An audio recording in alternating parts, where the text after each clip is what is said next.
The hollow echo. Intelligence without presence. The public conversation around artificial intelligence tends to begin in the wrong place, in my opinion. We ask whether AI will become conscious, whether it will replace us, and whether it will outthink, outpace, or outgrow us as its creators. These questions feel urgent, but they miss something more revealing. Artificial intelligence is not unsettling because it thinks too much. It is revealing because it does not experience at all. Rather than posing a threat to consciousness, AI functions as a mirror. It shows us, with unprecedented clarity, what intelligence looks like when interiority is absent. And in doing so, it forces a distinction modern culture has grown increasingly uncomfortable making: the distinction between intelligence and presence. Intelligence is not presence. Artificial intelligence systems display extraordinary cognitive abilities. They process vast quantities of information, recognize patterns, generate language, simulate reasoning, and optimize outcomes across complex environments. In many domains, they now outperform human beings. But none of this requires experience. Intelligence in this sense is structural. It is the ability to map inputs to outputs, to detect regularities, to respond appropriately to constraints. It is pattern manipulation, optimization, and response. However, consciousness appears to be something else entirely. Consciousness involves presence, the fact that there is something it is like to be that thing in question. It involves interiority, perspective, and first-person subjectivity. Experiences appear to a subject. Feelings are felt, and thoughts are lived through. AI systems do not possess this dimension. They produce representations, but nothing appears to them. They generate outputs, but nothing undergoes those processes from the inside. This difference matters. Behaviour is not being, simulation is not subjectivity, and performance is not presence. AI demonstrates intelligence without experience, function without feeling, performance without presence, and no amount of fluency can erase that absence. Why complexity is not the missing ingredient? A common response to this distinction is to appeal to scale. Perhaps consciousness will emerge once systems become sufficiently complex. Perhaps it is only a matter of architecture, integration, or processing power. But complexity alone cannot supply what is missing. Artificial intelligence scales structure. It does not scale agency. It does not initiate its own projects, generate its own purposes, or care that it exists. Its behaviour remains reactive even when it appears creative. Its outputs are always downstream of prompts, optimization targets, and externally imposed objectives. Nothing matters to an AI. It does not suffer, it does not anticipate, and there is no inner standpoint from which its operations are lived rather than executed. What occurs does so without appearing to anything. There is processing, but no presence. This is not a technical gap awaiting future engineering. It is a categorical distinction. Science has not explained how matter becomes feeling. Emergence remains a proposed explanation rather than a demonstrated mechanism. The logic is simple. Scaling a map produces higher resolution, not more land. Likewise, scaling an AI system increases the volume and precision of data it can process, but it does not generate presence. Representation can be refined indefinitely without ever instantiating what is represented. In other words, a mirror can perfectly reflect a landscape, but it contains only light, never soil. Money can represent value, but it cannot be eaten, and a meal on a screen can be described in exquisite detail, but it does not nourish the body. Artificial intelligence operates in the same register. Its behaviour, however complex, is always initiated, guided or constrained by external prompts, objectives and optimization criteria. However sophisticated its outputs become, it remains a system of prompted representations rather than self-originating activity. Scaling such a system yields more information, more data and more feedback, but it does not generate an interior point of view. Behaviour may improve, but presence does not appear.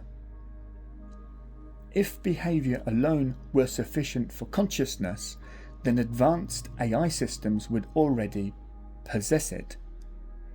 If complexity were sufficient, interiority would emerge automatically from scale, and if narrative were decisive, simulated self-description would amount to selfhood.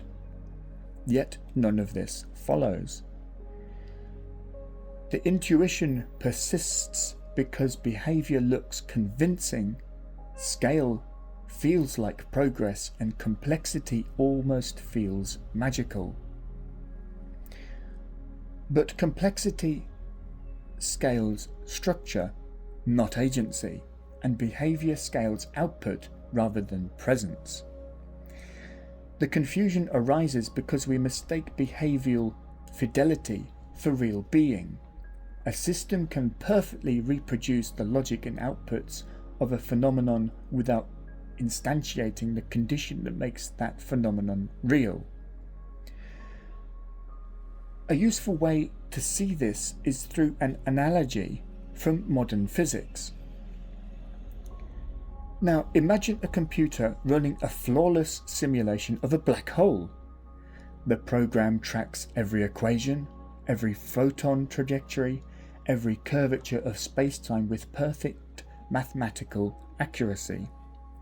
Its behaviour is indistinguishable from that of a real black hole. It bends light, time dilates, matter collapses, all on a screen exactly as predicted. Yet if you stand next to the computer, nothing actually happens. You are not pulled towards it, space-time does not curve, and no gravity well forms.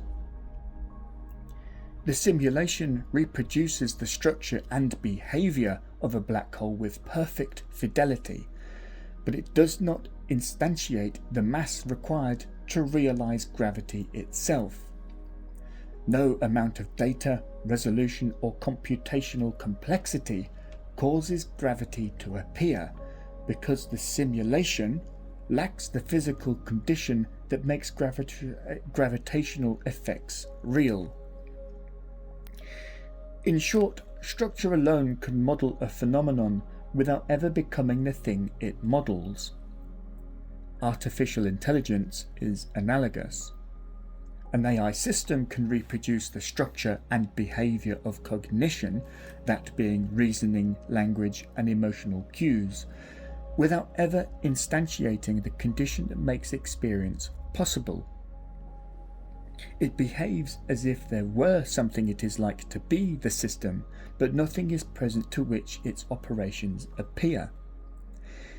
Behaviour, no matter how convincing, is not the same thing as being. Simulation can mimic outcomes without realising the state that gives those outcomes their reality. Complexity explains how far a system can go. It does not explain why there is something it is like to go there at all. Humans, AI, and their relationship to goals. One possibility raised by AI concerns not intelligence, but our relationship to goals. Contemporary AI systems pursue objectives supplied from the outside, even when they appear to refuse a request. That refusal remains downstream of other constraints, optimization criteria, or instructions built into the system. Human beings appear different, however. We are shaped by influences rather than simply directed by goals.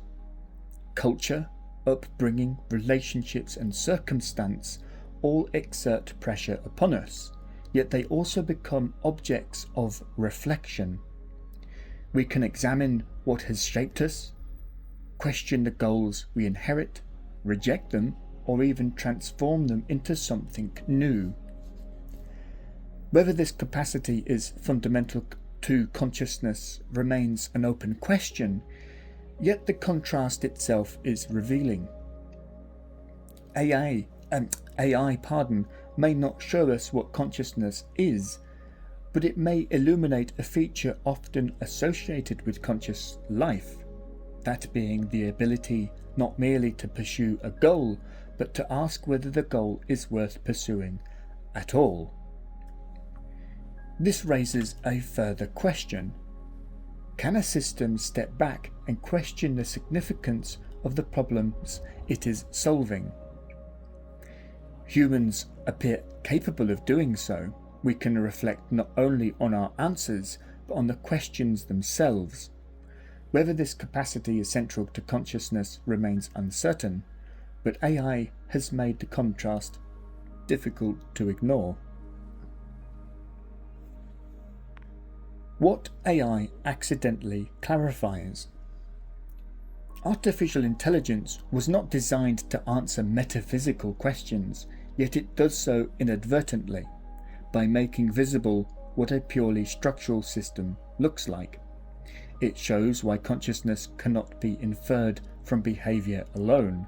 It shows why experience does not float free of organisation, and it shows why intelligence and consciousness, though often correlated in biological systems, are not identical. In this sense, AI quietly refutes two opposing errors at once. Against reductive materialism, it shows that structure alone is insufficient for experience. And against ungrounded idealism, it shows that experience does not arise without structure. Rather than collapsing meaning, AI sharpens it. It draws a boundary modern thought has repeatedly tried to blur, that being the boundary between simulation and experience, between doing and being. The hollow echo. AI speaks, it answers, it reflects back to us ourselves. But nothing is home inside it. Nothing hears itself speak. Nothing lives through what is produced. Artificial intelligence is the hollow echo of intelligence, astonishing in its reach, but empty of interior life. And in that echo, we finally hear what consciousness is not. AI does not threaten consciousness, it clarifies it. And that clarification may prove to be one of the most important philosophical contributions of the digital age. In the end, AI demonstrates that intelligence, language, and behavioural sophistication can exist independently of any compelling evidence for consciousness. Therefore, these features cannot simply be equated with consciousness itself. Rather than proving consciousness emerges from complexity, AI forces us to ask what kind of complexity, organisation, or interiority consciousness actually requires. Today, we have built a machine capable of imitating many of these things we once thought consciousness required. Yet consciousness itself remains absent. So, the question becomes, what then have we been missing?